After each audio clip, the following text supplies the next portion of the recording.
I never thought I'd get that call during Professor Martinez's economics lecture. The sudden vibration of my phone made me jump, and when I saw Mom flash across the screen, my heart dropped. Dad had been fighting pancreatic cancer for months, and somehow, I just knew. "Emily," Mom's voice cracked. "Your father, he's gone." The lecture hall suddenly felt too small, too crowded. At 21, I thought I was prepared for this moment. Dad and I had talked about it during my last visit home, when the doctor said the treatment wasn't working anymore. He'd squeezed my hand and told me, "My brave girl, you'll be okay." But nothing really prepares you for losing your father. I'd always been Daddy's little girl. Growing up, he'd been the one to teach me how to ride a bike, help me with math homework, and later, drive me to college tours. Mom was more of a free spirit. She'd never held a steady job, preferring to focus on her various hobbies and social activities. Dad didn't mind. His job as a financial advisor provided well for us, and he loved seeing Mom happy. After getting permission from the dean's office to take time off, I booked the first available train home. The 3-hour journey gave me time to think about the last few months. Dad had been so methodical about everything, even his illness. He'd made sure I visited regularly, had long talks with me about the future, and kept reminding me how proud he was of my decision to study business administration. When I arrived at our 2-story suburban home, Mom was waiting at the door, mascara streaking down her face. She pulled me into a tight hug, her designer blouse damp with tears. "Oh, Emily. What am I going to do? This house, all the bills. I haven't worked in 20 years. I guided her to the kitchen, noticing the half-empty wine glass on the counter. "Mom, we need to focus on the funeral arrangements first. Did Dad leave any instructions?" She waved vaguely toward his home office. "Everything's in his desk. He was always so organized." She reached for the wine glass. The next few days became a blur of funeral preparations.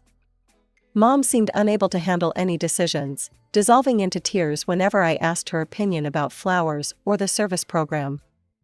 I found myself coordinating with the funeral home, calling relatives, and handling all the arrangements while she calmed her nerves with more wine. The morning of the funeral arrived clear and crisp. People filled our house, offering condolences and bringing casseroles. Mom put on quite a show, dramatically breaking down several times during the service. I noticed her friend Sandra patting her back, whispering something in her ear that made Mom nod vigorously. "Your father was such a wonderful man," relatives kept telling me. "He always thought ahead, always took care of his family." I smiled politely, holding myself together. Dad wouldn't have wanted me to fall apart. He'd raised me to be stronger than that.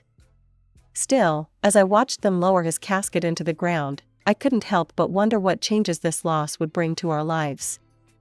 A week after the funeral, Mom and I sat in Mr. Peterson's law office for the reading of Dad's will. Mom kept fidgeting with her pearl necklace, Dad's gift for their 20th anniversary. Mr. Peterson adjusted his glasses and began reading in his precise, measured voice. "Being of sound mind and body, I, Robert James Harrison, declare this to be my last will and testament." I listened carefully as he outlined the details. When he got to the main provisions, Mom's fidgeting stopped abruptly. "To my beloved daughter, Emily Harrison, I leave our family home, along with a sum of $200,000. Mom's head snapped up. I could feel her tension beside me. "To my wife, Catherine Harrison, I leave a monthly allowance of $1,500 to be paid from my retirement fund." "That's it," Mom's voice cracked. "I'm his wife. 23 years of marriage, and this is what I get." "Mrs. Harrison," Mr. Peterson's tone was gentle, but firm. "Your husband carefully considered these arrangements. The will is properly executed and legally binding. It would be best to accept his decision." Mom muttered something under her breath, her fingers now twisting her necklace so tight I worried it might break. The drive home was tense, filled only with her occasional mumbled comments about "unfair" and "can't believe he would do this." That evening, I made us a simple dinner, Dad's favorite pasta recipe. Mom pushed the food around her plate before finally looking up at me. Emily, I just don't understand, her voice wavered. Why would your father leave everything to you? The house, all that money. I mean, what am I supposed to do? Where am I supposed to go? I reached across the table and took her hand. Mom, you don't have to go anywhere. You can stay and take care of the house while I'm at college. It'll be good for both of us. Mom's entire demeanor changed. She squeezed my hand, tears welling in her eyes. Oh, Emily, you're the best daughter in the world. I knew you wouldn't let me down. A few days later, I returned to college, setting up automatic payments for the house utilities and property taxes from the account Dad left me. Mom and I started having regular Skype calls.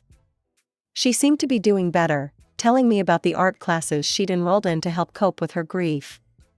But as weeks turned into months, our communication pattern began to change.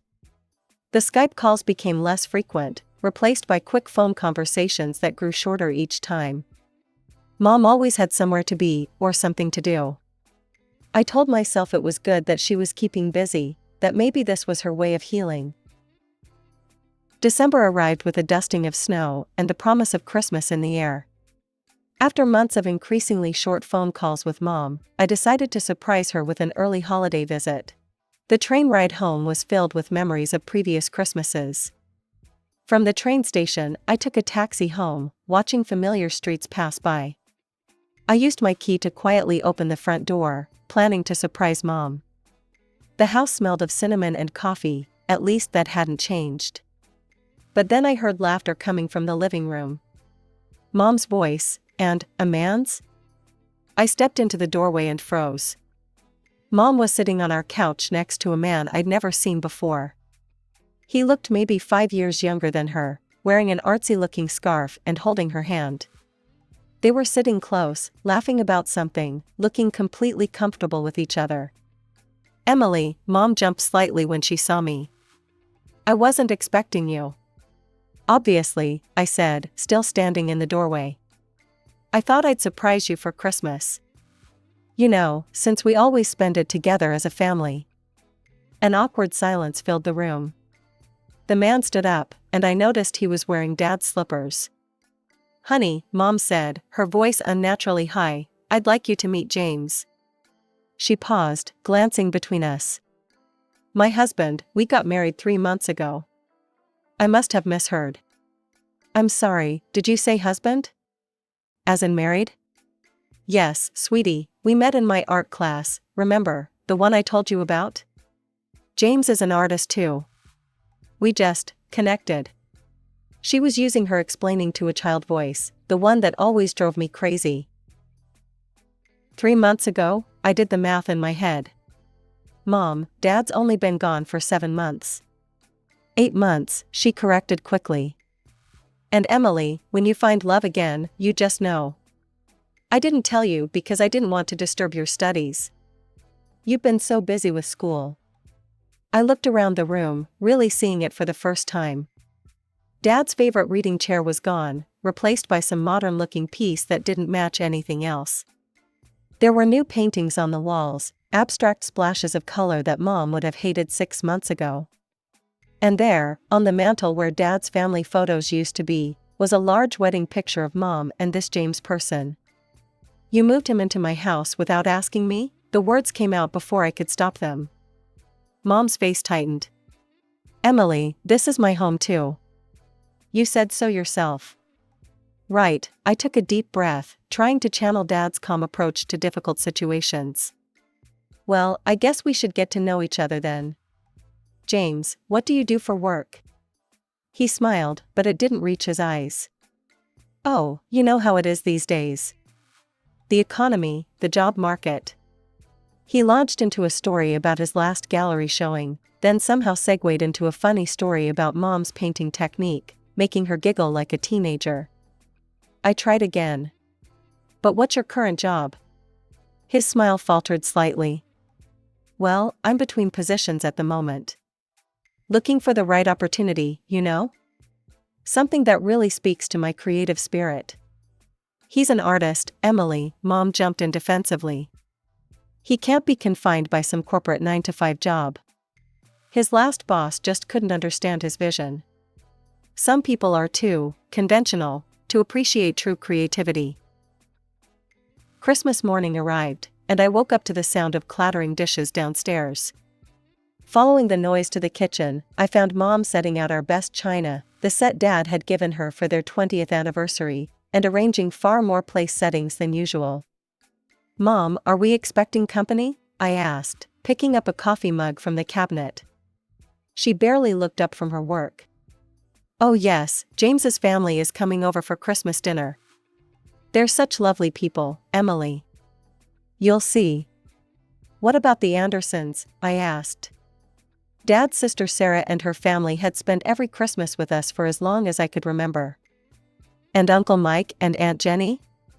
Mom's hands paused briefly over the silverware. "Emily, things are different now. I need to build relationships with James's family. They're part of our lives now." Before I could respond, the doorbell rang. Mom hurried to answer it, leaving me alone in the kitchen with the ghost of Christmas past. James's family arrived in a noisy cluster, his parents, who looked around the house with appraising eyes, and his sister Rachel with her husband and 2 kids. They burst in like they owned the place, immediately spreading out to explore. During dinner, Mom kept shooting me worried glances as James's family dominated the conversation. His father complained about property taxes in their neighborhood.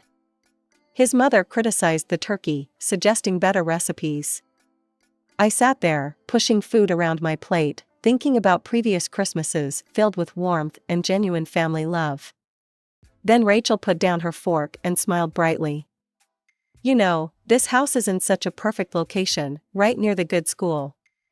The kids need a good school district, and this house is just sitting here with all this extra space." "Oh, that would be wonderful," Mom exclaimed. "We'd love to have you close by, wouldn't we, Emily?" Something inside me snapped. All the tension and frustration of the past few days boiled over. "Actually, no, we wouldn't," I said firmly. "This is my house. Dad left it to me, not to Mom, and certainly not to strangers who want to move in and take over." The room went silent. Rachel's face turned red, and her husband started muttering about ungrateful young people these days. James's parents exchanged meaningful looks, his mother clicking her tongue disapprovingly. But I barely heard them. I was staring at Mom, and she was staring back at me with an expression I'd never seen before, a mixture of embarrassment, anger, and something else that looked almost like hatred.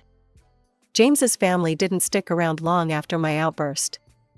"We clearly aren't welcome here," Rachel announced, herding her children toward the door. "I wouldn't want to live in this house anyway."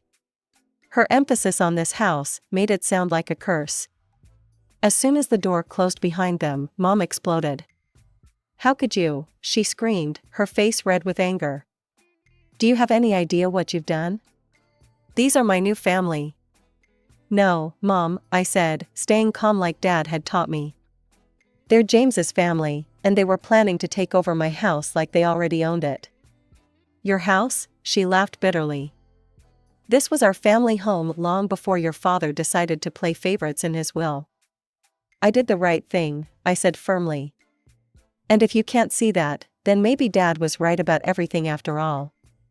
The rest of my holiday visit passed in icy silence. Mom and James disappeared into their room whenever I was around.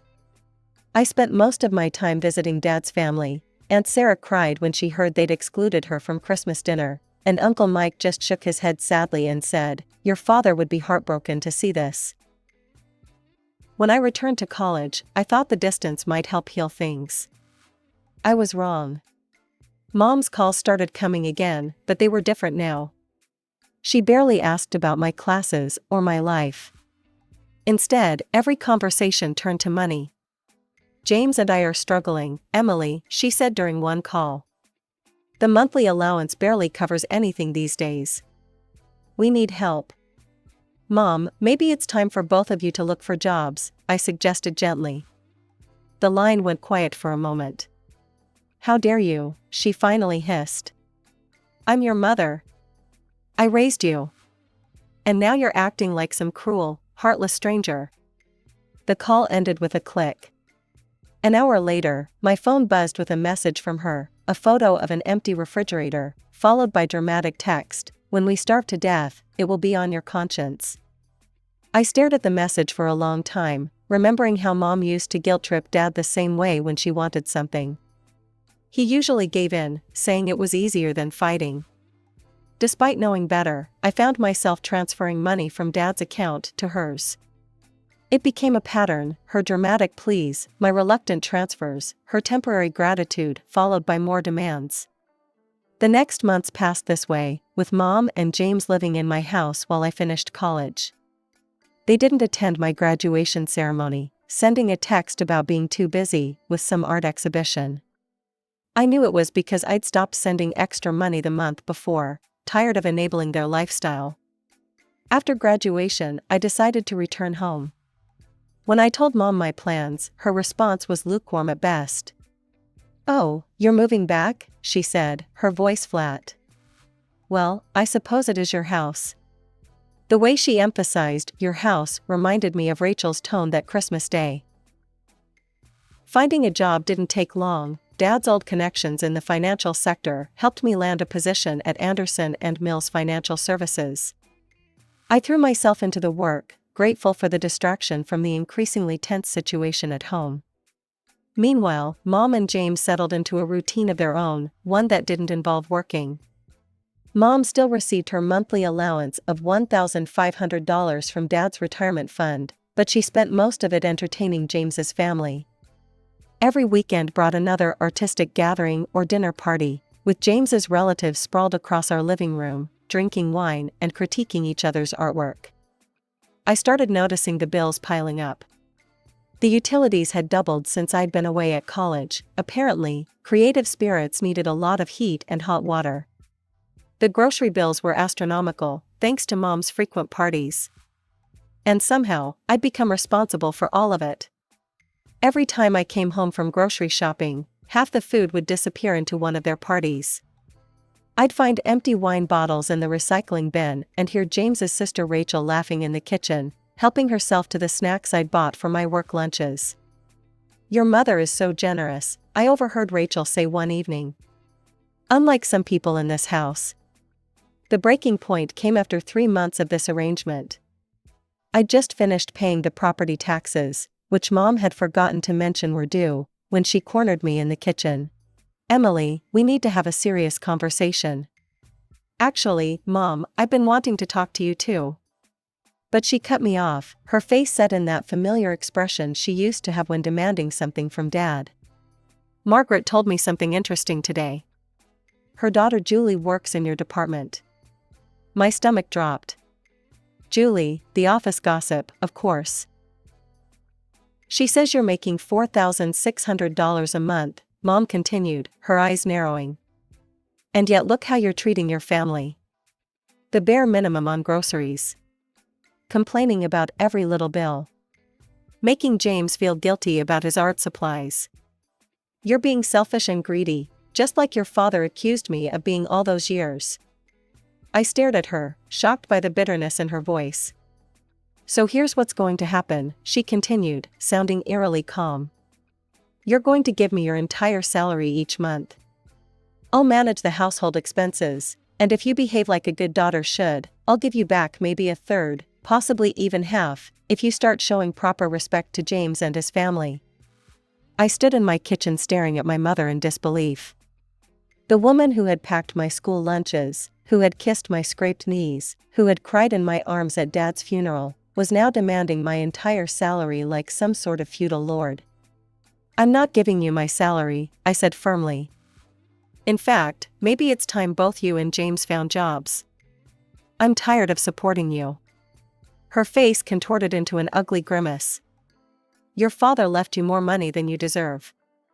$200,000. And you're too selfish to share with your own mother?" I felt a headache building behind my eyes. "We'll talk about this tomorrow," I said, turning to leave, "when you're thinking more clearly." The next morning, I came down to breakfast to find Mom and James sitting at the table, looking like cats who'd caught a canary. The kitchen smelled of coffee and manipulation. Emily, dear, Mom began, her voice honey-sweet. James and I had a long talk last night. James nodded sagely beside her, wearing another one of the expensive sweaters I'd essentially paid for. We've come up with the perfect solution, she continued. Since we take such good care of the house, cleaning, cooking, maintaining everything, it's only fair that you pay us for our services. James smiled benevolently. We think your full salary, the $4,600, would be fair compensation. I took a long sip of coffee, letting the absurdity of their proposal sink in. The house they claimed to maintain had dust bunnies the size of actual bunnies. The last time Mom had cooked was probably before she met James. And maintenance? They called me every time a light bulb needed changing. You know what, I said slowly. You're right, services should be paid for. Their faces lit up like Christmas trees. Mom reached for James's hand, squeezing it triumphantly. But, I continued, I won't be requiring your services anymore. Especially since there haven't actually been any services to speak of, unless you count drinking wine and hosting parties as household maintenance. The smiles froze on their faces. In fact, I stood up from the table, surprising myself with how calm I felt. I want you both out of my house. You have 7 days to find a new place to live, or I'll be contacting a lawyer about formal eviction proceedings. The color drained from Mom's face as she realized I was serious. She leaped up from her chair, grabbing one of Dad's old plates from the table. You ungrateful little. Break it, I said coldly, and I'll deduct it from your next allowance check. Along with anything else you damaged during your tantrum. Mom's hand shook, but she didn't drop the plate. I turned and walked upstairs to my room.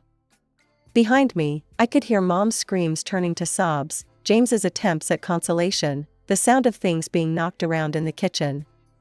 But for the first time since Dad died, I felt like I was doing exactly what he would have wanted me to do. A soft knock on my bedroom door came a few hours later. Emily, sweetie, Mom's voice had shifted back to its sugary sweet tone. Can we talk? I opened the door, but stayed in the doorway, blocking her entrance into my space. She'd fixed her makeup and put on the sweater she used to wear when trying to convince Dad to buy her something expensive. I was just joking about the money, she said, attempting a light laugh. We don't need your salary. James and I just want to keep living here with you. We're family, after all. No, Mom, I replied, feeling suddenly tired. I've made my decision. You need to find your own place to live. For the next few days, she tried every manipulation tactic in her playbook. She left tearful notes under my door. She sent James to plead their case, claiming they'd change. She even tried guilt-tripping me with more photos of empty cupboards and unpaid bills. I stopped eating meals with them, ordering takeout to my room instead. The sound of their voices downstairs, alternating between arguing and planning their next move, became background noise to my new reality.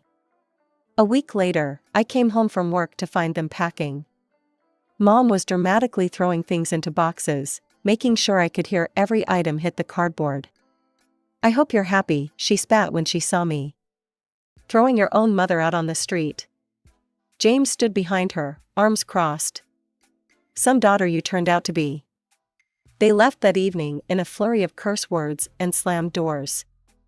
As their car pulled away, I walked through the house that was finally, truly mine. Over the next few weeks, news trickled in through the family grapevine. Aunt Sarah called to tell me Mom was badmouthing me to anyone who would listen, claiming I'd cruelly evicted her out of pure spite. But don't you worry, Aunt Sarah assured me. We all remember how she treated your father. Nobody's buying her victim act this time. Uncle Mike told me that Mom and James had tried moving in with Rachel, the same sister who'd wanted to take over my house at Christmas. She turned them down flat, he chuckled. Suddenly their perfect new family wasn't so perfect anymore. James's parents, who'd spent countless evenings enjoying Mom's parties in my house, also refused to take them in. Even their public support evaporated once the free wine and appetizers stopped flowing. Mom eventually found a small apartment across town, using her monthly allowance from Dad for rent. For the first time in her adult life, she had to get a real job, a sales position at a local boutique. James, true to form, remained unemployed, still claiming he was too creative for regular work. I ran into her once at the grocery store. She looked different, older, somehow, without all her expensive creams and salon appointments. She started to turn down my aisle, then quickly wheeled her cart in the opposite direction. Standing in my father's, my house a few months later, I finally felt ready to make changes. That weekend, I bought paint samples and gardening tools. The house that had seen so much drama and pain would become something new. As I planned the renovations, I realized that sometimes you have to tear something down to build it back up stronger.